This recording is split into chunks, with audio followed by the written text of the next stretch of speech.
ಜಿ5 ಇರುವಾಗ ನೀವು ನಿಮ್ಮ ನೆಚ್ಚಿನ ಶೋಗಳನ್ನ ಎಂದಿಗೂ ಮಿಸ್ ಮಾಡಿಕೊಳ್ಳುವುದಿಲ್ಲ. ಅದು ಸಂಪೂರ್ಣ ಉಚಿತವಾಗಿ. Excuse me sir. ಯಾ ಹೊಸ ಮ್ಯಾನೇಜರ್ ಪೋಸ್ಟ್ಗೆ ಒಂದು ಹುಡುಗಿ ಇಂಟರ್ವ್ಯೂ ಬಂದಿದ್ದಾಳೆ, ಕಳಿಸ್ಕೊಡ್ಲಾ sir?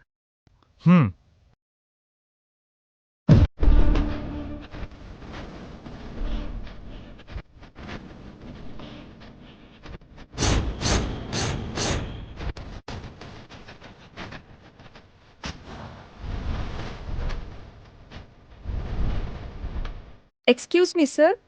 Come in.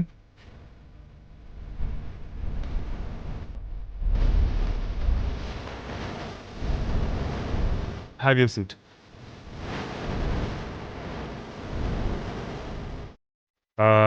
Can I see your certificates? ತಗೊಳ್ಳಿ.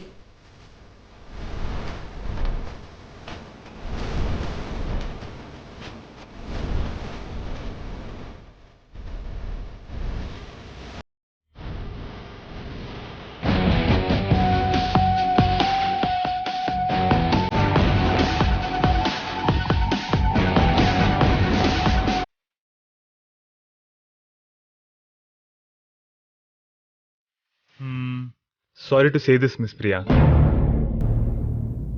ನಮ್ಮ ರಿಕ್ವೈರ್ಮೆಂಟ್ಗೆ ಬೇಕಾಗಿರೋ ಕ್ವಾಲಿಫಿಕೇಶನ್ ನಿಮಗಿಲ್ಲ. You can go now.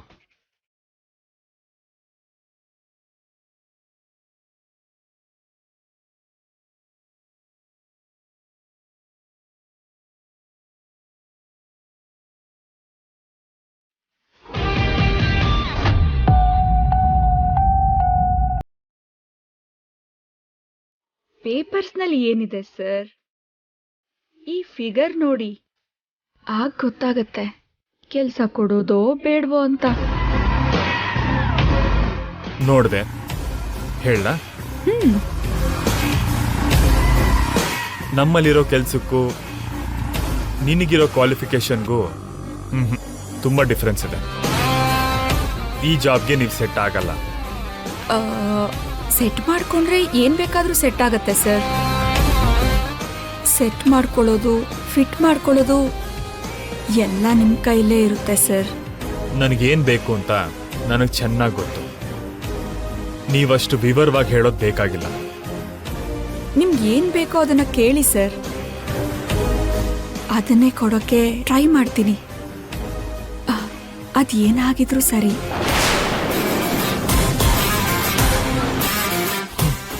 Miss Priya, ನನಗೆ ಬೇಕಾಗಿರೋದು ನಿಮ್ಮ ಹತ್ರ ಇಲ್ಲ.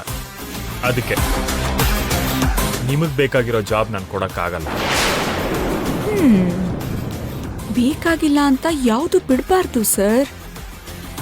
ಬೇಕಾಗೋ ಹಾಗೆ ಮಾಡ್ಕೋಬೇಕು, ಡಿಫ್ರೆಂಟ್ ಆಗಿ ಟ್ರೈ ಮಾಡಬೇಕು. ಸ್ಯಾಟಿಸ್ಫ್ಯಾಕ್ಷನ್ ಕೂಡ ಡಿಫ್ರೆಂಟ್ ಆಗಿರುತ್ತೆ.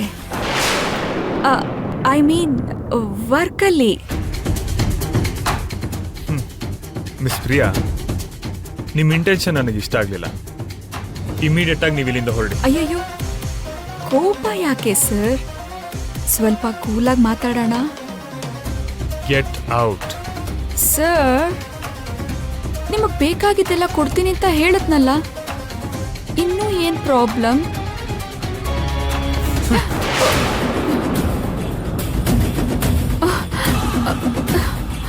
ಸರ್,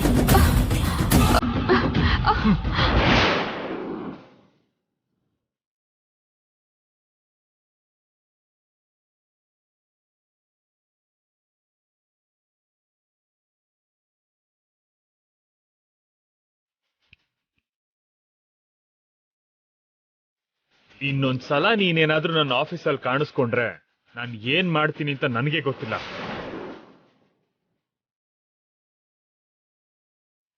ಸೆಕ್ಯೂರಿಟಿ ಸರ್,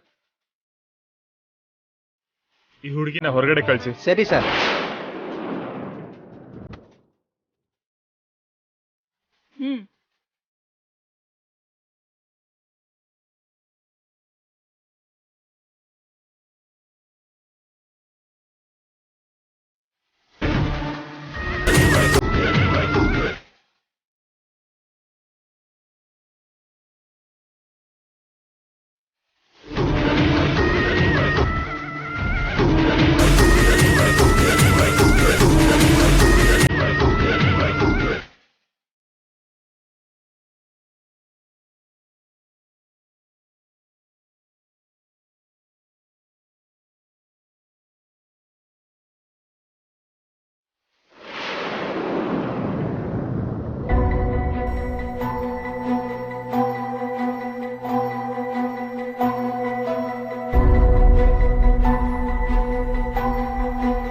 ಅತ್ಗೆ ಹೇಳು ಸಂಜನಾ.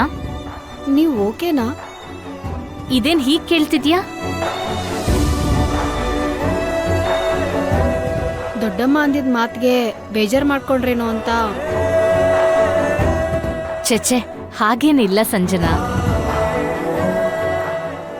ನಿಜ ಹೇಳಿ. 100% ನಿಜ. ಅತ್ತೆ ಹೇಳಿರೋದ್ರಲ್ಲಿ ನಿಮ್ಗೆಲ್ಲ ಕೋಪ ಕಾಣಿಸಿರ್ಬೋದು, ಆದ್ರೆ ನನಗ್ ಮಾತ್ರ ನಿಮ್ ಅಣ್ಣನ್ ಮೇಲೆ ಅತ್ತೆಗಿರೋ ಮಮಕಾರ ಕಾಣಿಸ್ತು.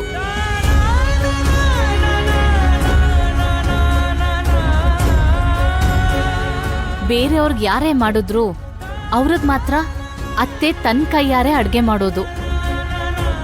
ಅದ್ರಲ್ಲೇ ಅವ್ರ ತಾಯಿ ಪ್ರೀತಿ ಎಂಥದ್ದು ಅಂತ ಅರ್ಥ ಆಗುತ್ತೆ.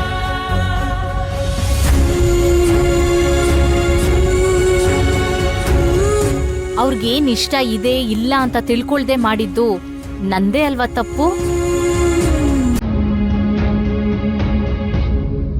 ತಪ್ಪು ಮಾಡಿದ್ರೆ ತಾಯಿನೂ ಬೈತಾರಲ್ವಾ?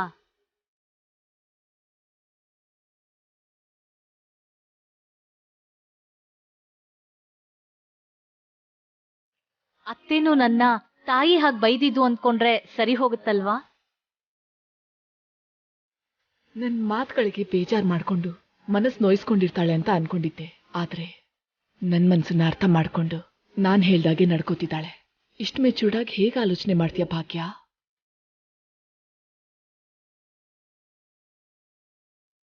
ಕೋಪನೂ ಕೂಡ ತಾಳ್ಮೆಯಿಂದಲೇ ಹ್ಯಾಂಡಲ್ ಮಾಡ್ತಿದ್ಯಾ. ನಾನ್ ಬೈದಿದ್ದನ್ನು ಕೂಡ ಪಾಸಿಟಿವ್ ಆಗೇ ತಗೊಂಡಿದ್ಯಾ. ನಿಂತರ ಇರೋದು ಎಲ್ಲರಿಗೂ ಸಾಧ್ಯ ಇಲ್ಲ ಭಾಗ್ಯ.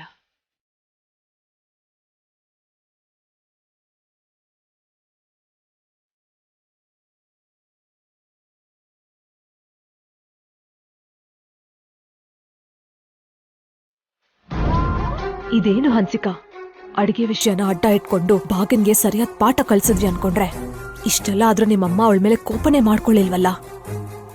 ಎಲ್ಲ ಸರಿಯಾಗಿ ಕೆಲಸ ಮಾಡ್ತಿದ್ರೆ ಯಾವ ವ್ಯಕ್ತಿಗಾದ್ರೂ ಕೋಪ ಬರುತ್ತಾ ಹೇಳಿ? ಅದು ಕೂಡ ನಿಜ ಬಿಡು. ಏನಾದ್ರೂ ಭಾಗ್ಯಂಗೆ ಒಳ್ಳೆತನ ಅನ್ನೋದು ಸ್ವಲ್ಪ ಹೆಚ್ಚೇ ಇದೆ ಹನ್ಸಿಕಾ.